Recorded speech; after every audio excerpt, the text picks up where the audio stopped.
The dashboard clock blinked 11:47 p.m. as Ethan pulled up to the Blackwood estate. His delivery van's headlights cut through the fog that wrapped around the mansion like silk gauze. He'd been driving for speedy deliveries for 3 years, but tonight's order gave him an uneasy feeling he couldn't shake. The wedding cake sat secure in the back, 5 tiers of black velvet and crimson roses. The order form had been strange from the start. Payment, completed in cash, left in an unmarked envelope at the shop. Special instructions written in elegant script, deliver before midnight. Enter through the service entrance. Do not enter the main hall under any circumstances. Ethan checked his phone. No signal. Of course. He grabbed the cake, balancing the enormous box as he navigated the stone pathway. The estate loomed above him, every window dark except for a pulsing red glow emanating from what he assumed was the ballroom. No music drifted out. No laughter. No clinking glasses or celebration sounds. Just silence. The service entrance stood ajar, creaking slightly in the wind. Ethan pushed it open with his shoulder and stepped into a corridor lined with portraits. The faces in the paintings seemed to follow him, their eyes too large, too knowing. He shook off the paranoia and followed signs toward the kitchen. But then he heard it, a sound like breathing, rhythmic and deep, coming from behind the massive double doors to his left. The main hall. The place he was explicitly told to avoid. Curiosity won. Ethan set the cake down carefully and approached the doors. He pressed his ear against the carved wood. The breathing continued, accompanied now by a low humming, melodic but wrong, like music played backward through water. He cracked the door open an inch. The ballroom was magnificent and horrifying. Crystal chandeliers hung from vaulted ceilings, but they cast red light instead of white. Round tables surrounded a central dance floor, each occupied by unnaturally still figures in formal attire. They sat frozen, hands folded, eyes open but unseeing. At the center of it all stood the bride. She was tall, impossibly tall, draped in a gown that seemed to be made of living shadows. Her skin was alabaster, luminous in the crimson light. But it was her eyes that stopped Ethan's breath. They glowed like embers, tracking slowly across the room until they locked onto the crack in the door. Onto him. Her lips curved into a smile that revealed teeth just slightly too sharp. "The delivery boy," she said, her voice carrying across the distance as if she stood right beside him. "How delightful. You're exactly on time." The doors exploded open, pulled by invisible hands. Ethan stumbled backward as every head in the room turned toward him in perfect unison. The frozen guests began to move, their movements jerky and unnatural, like puppets on strings. The bride glided forward, her feet not quite touching the ground. "Welcome," she purred, "to my wedding." Ethan tried to run, but his legs wouldn't obey. The doors had vanished behind him, or rather, the wall had sealed over where they'd been, smooth stone replacing carved wood. His heart hammered against his ribs as the bride approached, each step deliberate and hypnotic. "Please," he managed, his voice cracking. "I'm just the delivery guy. I brought your cake. I'll go." "You misunderstand," she interrupted, now standing so close he could see the unnatural perfection of her features. Her skin held no pores, no imperfections. "You weren't hired to deliver a cake, Ethan Torres. You were summoned to deliver yourself." "How do you know my name?" She laughed, a sound like wind chimes made of bone. "I know everything about you. Your mother's illness 3 years ago, how you worked double shifts to pay her hospital bills. Your fear of deep water. That scar on your left shoulder from the accident when you were 12. She traced a finger along his jawline, her touch ice cold. "I've been watching you for quite some time." The guests had formed a circle around them now, their blank faces turned inward. Ethan noticed details he'd missed before, their skin was too pale, veins visible like dark rivers beneath marble. None of them blinked. None of them breathed. "What are you?" he whispered. "My name is Seraphine," she said, taking his trembling hand in hers. "And I am what your kind calls vampire, though that term is woefully inadequate. My people came to Earth millennia ago, fleeing a dying star system. We've lived among you, hidden in plain sight, feeding on the energy of human emotion rather than blood. She pulled him toward the dance floor. Most of us have adapted. Integrated. But I am royalty. And royal blood requires a different kind of sustenance. I don't understand. You will.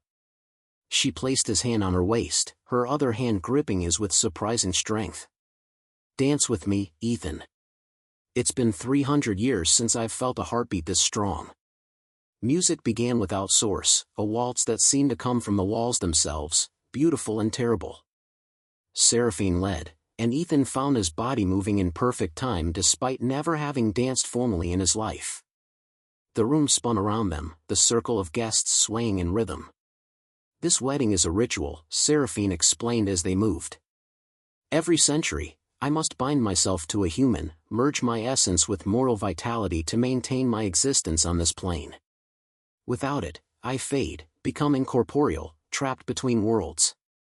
What happened to the others? Ethan asked, though he feared the answer. Her expression darkened.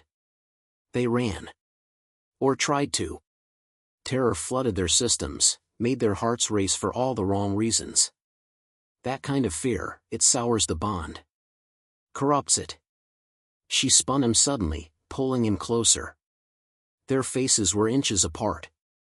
Those guests you see? Failed candidates. Transformed but empty. Husks. They serve as witnesses now, caution reminders of what happens when fear overwhelms. Ethan should have been terrified. Every rational part of his mind screamed at him to fight, to flee. But her eyes held him, not through compulsion, he realized, but genuine curiosity. She was reading him, measuring something. Why me? He asked. Because you're different. She pressed her palm against his chest, feeling his heartbeat. Your pulse hasn't increased. You're not flooding with adrenaline. You're curious, fascinated even, beneath the understandable concern. She leaned closer, her lips nearly brushing his ear. You're not afraid of death, Ethan. You're afraid of a meaningless life. The words struck something deep. He thought of his tiny apartment, his repetitive job, the endless cycle of work and sleep with nothing to show for it. His mother was healthy now, but what was he living for? What happens if I say yes? He whispered. Everything. Seraphine led Ethan off the dance floor to a raised dais where an altar stood draped in black velvet. Candlelight flickered despite no visible flames, casting shadows that moved independently of their sources. The circle of transformed guests followed, forming a wider ring around the altar. Before you decide, Seraphine said, her voice taking on a formal tone, you must understand what you're choosing. She gestured, and images materialized in the air between them, memories made visible. Ethan saw himself through her eyes, delivering packages in rain-soaked streets, sitting alone in diners at 3 a.m., visiting his mother's grave every Sunday with fresh flowers. Moments of his life he thought private, observed. For 5 years, I've watched you, she continued. Since the night you stopped to help that homeless woman in the alley, gave her your jacket and half your week's pay. Do you remember? He did. The woman had thanked him with strange intensity, her eyes reflecting streetlight in an odd way. That was me, Seraphine admitted. Testing you. I've tested hundreds over centuries, searching for someone with the right combination of compassion and strength. She cupped his face gently. Most humans are either too selfish or too weak. You are neither. What exactly does this binding entail? Ethan asked, his voice steadier now. Intimacy, she said simply. Not merely physical, though that's part of it. I need to merge with your life force at its most vulnerable moment, when pleasure and surrender intertwine. Through that connection, my essence binds to yours. You become immortal, enhanced. And I remain anchored to earth. And if I refuse? Her expression grew sad. Then I must let you go. The ritual requires willing participation. But know this, those who leave this hall retain no memory of what occurred. You'll wake in your van, cake delivered, with only a vague sense of lost time. She paused. And I'll continue searching. Another century. Another candidate. Ethan looked around at the hollow guests, their empty eyes reflecting nothing. What about them? They agreed at first, Seraphine explained, but fear consumed them during the binding. Their consciousness retreated, leaving only shells. I keep them here as penance for my failures. Each one is a reminder that this power comes with profound responsibility. She stepped back, giving him space. I won't compel you, Ethan. I won't use my abilities to influence your choice. What I'm offering is a partnership. You'd retain your humanity, your free will. We'd share immortality, but you'd remain yourself. The red glow intensified, and Ethan realized it came from a blood moon visible through the skylights above. The ritual's timing made sense now, celestial alignment, old magic. Will it hurt? He asked quietly. The opposite. She moved closer again, her cold fingers tracing patterns on his chest. I'll make it extraordinary. I've had centuries to perfect the art of pleasure. Her lips brushed his neck, not biting, just promising. Your body will experience sensations you didn't know were possible. And when our essences merge, you'll feel everything I've felt across 300 years, joy, sorrow, desire, power. Ethan's breath quickened. Not from fear. From anticipation. Show me, he said. Seraphine's eyes blazed brighter. She waved her hand, and the guests turned away, facing outward, a gesture of privacy. The altar transformed, velvet becoming silk sheets, candles multiplying until the dais glowed like a constellation. She began removing her gown, the shadows that formed it dissipating like smoke. Beneath, her body was sculpture made flesh, perfect and inhuman. Ethan reached out, surprised when his touch met solid, cool skin. You're nervous, she observed, amused. I've never, not like this. I know. She started unbuttoning his shirt with deliberate slowness. I know everything about you, remember?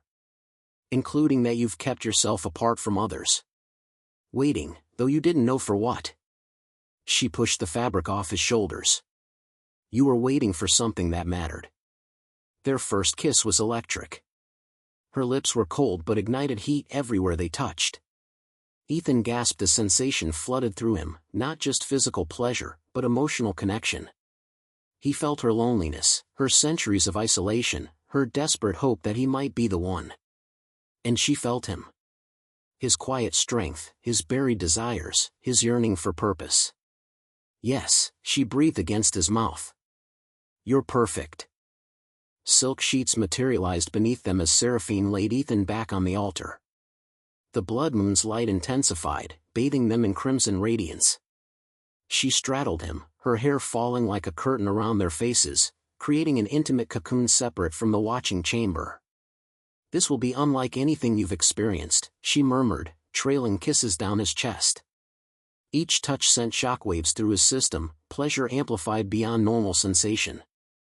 I'm going to open neural pathways, awaken parts of your consciousness that humans normally can't access. Her hands moved with expert precision, mapping every nerve cluster, every sensitive zone. When she reached the scar on his shoulder, she kissed it gently. I'll heal this, she promised. Every old wound, every ache you've carried. Ethan's back arched as she removed his remaining clothes, her cold touch paradoxically setting him on fire. He'd been with women before, but never like this. Every caress felt intentional, loaded with meaning beyond the physical. Seraphine, he gasped as she positioned herself above him. I need to know, will I still be me? She paused, looking into his eyes with unexpected tenderness. You'll be more yourself than you've ever been. I'm not taking anything away, Ethan. I'm adding to what's already there. She lowered herself slowly, and they both moaned as their bodies joined. Feel that? That's our energies beginning to merge. It was overwhelming. Pleasure, yes, but also something deeper. He could sense her thoughts, her emotions.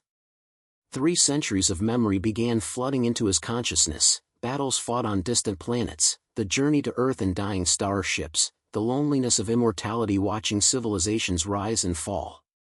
Don't fight it, she whispered, moving rhythmically above him. Let me in completely. Ethan surrendered, opening himself fully. In return, she showed him everything, her true form, a being of pure energy that had chosen to manifest as humanoid to walk among Earth's inhabitants. She'd loved before, lost companions to time and tragedy. She'd watched empires crumble and new worlds born. You're beautiful, he breathed, seeing her not as the vampire bride but as the ancient cosmic entity she truly was. So are you, she replied, and he felt the sincerity through their bond. She saw him as he'd never seen himself, not just a delivery driver struggling to survive, but a soul of remarkable resilience and unexpected depth. Their rhythm intensified. The blood moon seemed to pulse in time with their movements, and Ethan realized the entire chamber was responding to their union. The candles flared brighter, the air itself hummed with power. It's happening, Seraphine gasped, her cool exterior finally cracking to reveal genuine need. The binding is taking hold. I can feel your life force intertwining with mine. Ethan felt it too, a sensation like roots growing through his core, spreading outward, connecting to something vast and ancient. Seraphine's essence flowed into him, and his flowed into her. They were becoming something new, something that transcended both human and alien. Don't stop, he pleaded, teetering on the edge of transformation. Never, she promised. When climax came, it wasn't just physical release, it was metaphysical explosion.